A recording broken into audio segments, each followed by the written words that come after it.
You presented on the product tanker market today. What for you were the key points you were looking to get across?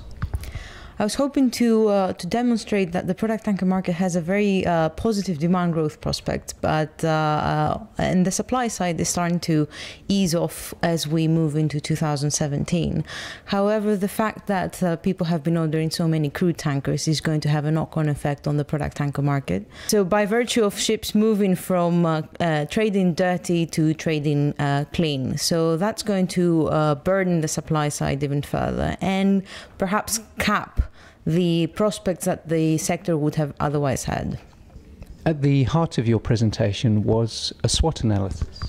Yes, we were required to cover the strengths, weaknesses, opportunities and threats to the sector, and the main strengths come from the demand side and the main weaknesses come from the supply side, at least for the next 2 years. There are still opportunities there, and the main ones are the fact that the MR order book is running thin as we move into 2018, so we do anticipate to see more ordering of MR tankers for delivery past 2017 moving into 18. And also on the LR1s, because there's a large number of vessels that turn over 15 years old as we move into 2019 and 20. So we do expect some ordering activity on the back of that opportunity. When it comes to threats, then the major threat is an increase on the oil prices and the mere fact that the crude tankers that are being delivered will be taking products out of the yard. So that's removing some of the cargo base for the product tankers. And also it will be pushing some tonnage into the clean trades out of the dirty trades. And that can be an endless threat to the product tanker. You never know exactly when that's going to end, or rather until the parity is restored between the earnings of the crude side and the product side. You were asked to assess prospects for 2016 on a scale of 0 to 10, and you said 5. Well, you said if 2015 is a 5, and this is why I started from this basis, and the question is what is 2016, and I was trying to illustrate the fact that I expect a flat market between 2015 and 2016. I wouldn't necessarily call 2015 a 5. If I was to rank it myself, I would possibly call it more like a 7.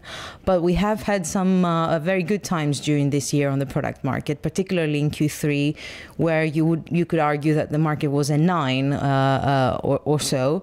And we might have some similar volatility next year, especially in Q3. We have another driving season to look forward to, unless there's some big change in the macroeconomic situation in the US. We could have a similar seasonality there, but we could also have a ranking of a 3 on the market as the seasonal effect of the driving season goes away. So on average, the year should be around the level that we have had this year to date at least. So if that was a 5, then 2016 will be a 5. If it was a 7, it will be a 7. I'm more keen to illustrate the fact that we expect a flat market. You were also asked to put yourselves in the shoes of a hypothetical ship owner with 100 million to spend on vessels. Mm-hmm. How did you decide to spend your hypothetical 100 million? You see, most of the time when we answer that question, we end up killing the prospects of the markets that we're interested in, and that's exactly what's going to happen now. I said that I would order MRs because they are a relatively ignored sector in the ordering spectrum in the last couple of years, obviously following some over-ordering activity in the previous years. But the fact is that the demand side is looking very positive on products, and the MRs are looking under-ordered as we move into 2018 deliveries, and even 2017 is starting to look quite balanced.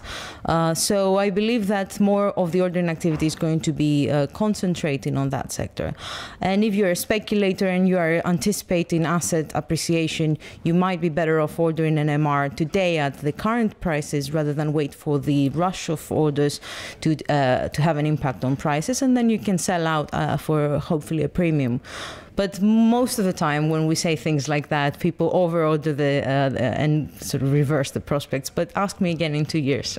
Happily I will. And finally, Stavroula, you're a first-time attendee of the conference. How did you find it? I thought it was a very strong start this morning. Thank you very much for introducing the conference, and the speakers that I heard on the chemical side were very helpful for us as well to attend and see what's happening in a market that we don't cover all the time. I think that the setup with the roundtables was very friendly and approachable, and I think the attendees were participating a lot with your encouragement, of course. But the questions that they had to pose were very interesting, and there was an interesting discussion there.